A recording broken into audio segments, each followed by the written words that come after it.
আর এবার আপনাদের দেখাবো পূর্ব বর্ধমানের মন্তেশ্বরের ছবি। সেখানে তৃণমূল প্রার্থী সিদ্দিকুল্লাহ চৌধুরীকে ঘিরে গো ব্যাক স্লোগান দিল বিজেপির কর্মী সমর্থকেরা। তৃণমূল বিজেপি মুখোমুখি হতেই শুরু হলো স্লোগান যুদ্ধ। সিদ্দিকুল্লাহ চৌধুরীকে গো ব্যাক স্লোগান বিজেপির, পাল্টা স্লোগান তৃণমূলের। বিজেপি হারছে বলে হুঙ্কার দিয়েছেন সিদ্দিকুল্লাহ চৌধুরী।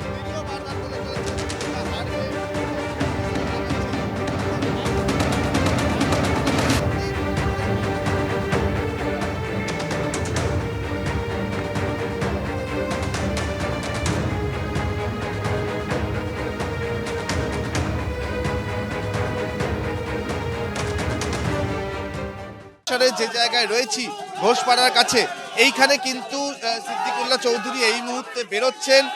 বিজেপি সমর্থকরা তাকে ঘিরে স্লোগান দিচ্ছেন, গো ব্যাক ধ্বনি দিচ্ছেন এবং জোকারিপাড়া প্রাইমারি স্কুল, সেখানে সিদ্দিকুল্লাহ চৌধুরী মন্তেশ্বরের তৃণমূল কংগ্রেস প্রার্থী বিদায়ী মন্ত্রী, তিনিও বারবার বলে চলেছেন তোমরা হারবে এবং ভিক্টরি সাইন দেখাচ্ছেন। বুথের একদম বাইরে 100 মিটার তো বটেই, বুথের একদম সামনে কিন্তু এই পরিস্থিতি তৈরি হয়েছে। বিজেপি প্রার্থী তিনিও কিন্তু এই মুহূর্তে বুথের ভেতরে রয়েছেন। সৈকত পাজা তিনি বুথের ভেতরেই রয়েছেন এবং সিদ্দিকুল্লাহ চৌধুরী প্রায় 3 ঘন্টা ভোট বন্ধ থাকার পর তিনি যেটা বলছেন যে তার নামের পাশে টেপ লাগানো হয়েছিল এবং প্রায় 2 ঘন্টা সেই অবস্থাতে থেকে থাকতে পারে, এমনটাই কিন্তু আশঙ্কা করছেন তিনি।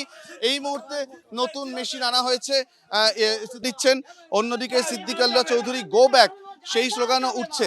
জোকারিপাড়া প্রাথমিক স্কুল মন্তেশ্বর বিধানসভার 35 নম্বর বুথ, সেখানেই কিন্তু দুটো পরপর ঘটনা ঘটলো। প্রথমে সিদ্দিকুল্লাহ চৌধুরী তার যে বাটন রয়েছে, তার যে নাম রয়েছে, সেখানে ব্ল্যাক টেপ লাগিয়ে দেওয়ার অভিযোগ।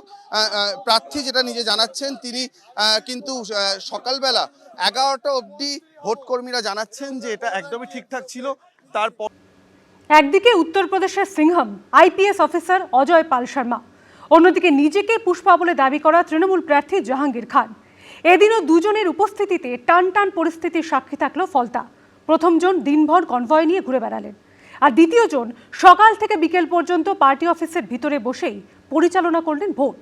আর এরই মধ্যে ডায়মন্ড হারবারে পৌঁছে গেলেন সিআরপিএফ এর ডিজি জিপি সিং।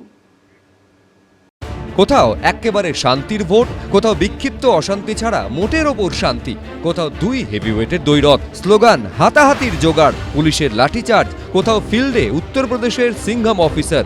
উল্টো দিকে ভোট মিটে যাওয়ার পর রাস্তায় স্বঘোষিত পুষ্পা অর্থাৎ ফলতার তৃণমূল প্রার্থী জাহাঙ্গীর খান। আরো জমে উঠল লড়াই, এর মধ্যে রেকর্ড ভোট পড়ল। নানা দলের গলায় নানা দাবি শোনা গেল। মানুষের উপরে চাপিয়ে দেওয়া, মানুষের মৌলিক অধিকারগুলোকে পদদলিত করার বিরুদ্ধে আজকে মানুষ ভোট দিলেন। মুখ্যমন্ত্রীর গলায় আবার উল্টো সুর। বাচ্চাদের মেরেছে, মেয়েদের মেরেছে, ছেলেদের পিটিয়েছে, এজেন্টদের বের করে দিয়ে কল্যাণী, তুমি দেখো পুরো রানাঘাট থেকে শুরু করে কল্যাণী থেকে শুরু করে একেবারে বনবা বাগদার ওই বেলটা। ভবানীপুরে ছিল মহাদৈরথ, মমতা বন্দ্যোপাধ্যায়ের সঙ্গে শুভেন্দু অধিকারীর। আর দক্ষিণ 24 পরগনার ফলতায় কার্যত প্রেস্টিজ ফাইট ছিল সিংহম আর পুষ্পার। जितने भी लोग हैं अच्छी तरह से समझ लें कि अगर किसी ने बदमाशी करी तो उनका कायदे से इलाज किया जाएगा। फिर উনি যদি নিজেকে সিংহ মনে করে সিনেমার আর্টিস্টে, আমরাও পুষ্পা, ঝুঁকেগা নেই। একদিকে যোগী আদিত্যনাথের ঘনিষ্ঠ বলে পরিচিত আইপিএস অফিসার অজয় পাল শর্মা, অন্যদিকে ফলতার তৃণমূল প্রার্থী জাহাঙ্গীর খান। একজন দিনভর কনভয় নিয়ে ঘুরে বেড়ালেন, আর একজন সকাল থেকে বিকেল পর্যন্ত পার্টি অফিসের ভেতরে বসেই পরিচালনা করলেন ভোট। শেষে বিকেল 5টা নাগাদ ফলতা ছাড়লেন পুলিশ পর্যবেক্ষক অজয় পাল শর্মা, আর সন্ধে 5:45 নাগাদ নিজের নির্বাচনী অফিস থেকে বেরোলেন জাহাঙ্গীর খান। দক্ষিণ 24 পরগনা একদিকে যেমন পুলিশ অবজারভার অজয় পাল শর্মা, তিনি কিন্তু বিভিন্ন জায়গায় যাচ্ছেন, ডায়মন্ড হারবার, ফলতা সহ বিভিন্ন জায়গায়। অন্যদিকে দেখতে পাচ্ছি দক্ষিণ 24 পরগনায় বিশাল সংখ্যায় বাহিনী, সে বাহিনী মোতায়েন করা হয়েছে। বুধবার সকাল 7টা নাগাদ কনভয় নিয়ে বেরিয়ে পড়েন পুলিশ পর্যবেক্ষক উত্তরপ্রদেশের আইপিএস অফিসার অজয় পাল শর্মা। ডায়মন্ড হারবার কেন্দ্রের অলিগলি ঘুরে পৌঁছে যান সিআরপিএফ এর ক্যাম্প অফিসে। সেখানে এসে পৌঁছন সিআরপিএফ এর ডিজি জিপি সিং।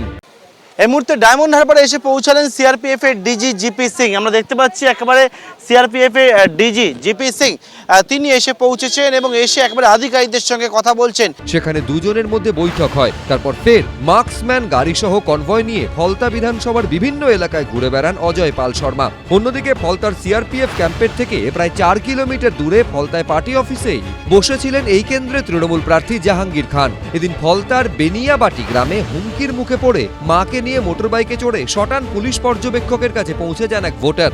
ভোট দিতে যায় এবং তার পরবর্তীকালে কি হয়? বলছে যে বাড়িতে ঢুকলে মার্ডার হয়ে যাবে। আরো অনেক লোক ভোট দিতে পারছে না ওখানে। কোন জায়গায়? 202 204 আপনি 5। আপনি অবজারভার সঙ্গে কথা হ্যাঁ বলেছি। কোন গ্রাম? বেনিয়াবাটি।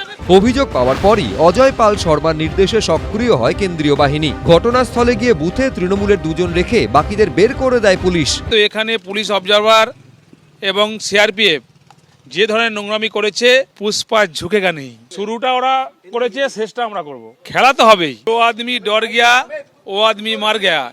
আইপিএস অফিসার অজয় পাল শর্মার বিরুদ্ধে ভোটার এবং প্রার্থীকে হুমকি দেওয়া এবং অতি সক্রিয়তার অভিযোগে মঙ্গলবারই কলকাতা হাইকোর্টের বিচারপতি কৃষ্ণা রামের এজলাসে মামলা করেন এক আইনজীবী। নির্দিষ্ট সময়ের মধ্যে মামলা দায়েরের প্রক্রিয়া সম্পূর্ণ না হওয়ায় তার শুনানি হয়নি। মঙ্গলবার রাতে হাইকোর্টের প্রধান বিচারপতিকে ইমেল করে জরুরি ভিত্তিতে বিশেষ বেঞ্চ গঠন করে এই মামলার শুনানির আবেদন জানানো হয়, কিন্তু প্রধান বিচারপতি তা খারিজ করে দেন। সুপ্রিম কোর্টে আইপিএস অফিসার এবং নির্বাচন কমিশন নিযুক্ত পুলিশ পর্যবেক্ষক অজয় পাল শর্মার বিরুদ্ধে সুপ্রিম কোর্টে একটি মামলা দায়ের করেছেন আদিত্য দাস নামে এক ব্যক্তি। এদিকে অস্বচ্ছ ভোট এবং ইভিএম কারচুপির অভিযোগে ফলতা বিধানসভা কেন্দ্রে পুনর্নির্বাচন দাবি করেছে রাজ্য বিজেপি। কোথায় অ্যালিগেশন আছে ওটা আলাদা ম্যাটার আছে, কিন্তু যেখান থেকে আমরা সঠিক ইনফরমেশন পেয়েছি, যেখানে ফিল্ড থেকে রিপোর্ট আসছে, আর এখন যেটা আছে এসব জায়গা যেখানে পাওয়া গেছে, যেখানে পাওয়া যাবে সব জায়গায় রিপোর্ট হবে। ফলতা নিয়ে নির্বাচন কমিশন কি সিদ্ধান্ত নেয় সেটাই এখন দেখার। পার্থপ্রতিম ঘোষ, রুমা পাল, সৌভিক মজুমদার, এবিপি আনন্দ।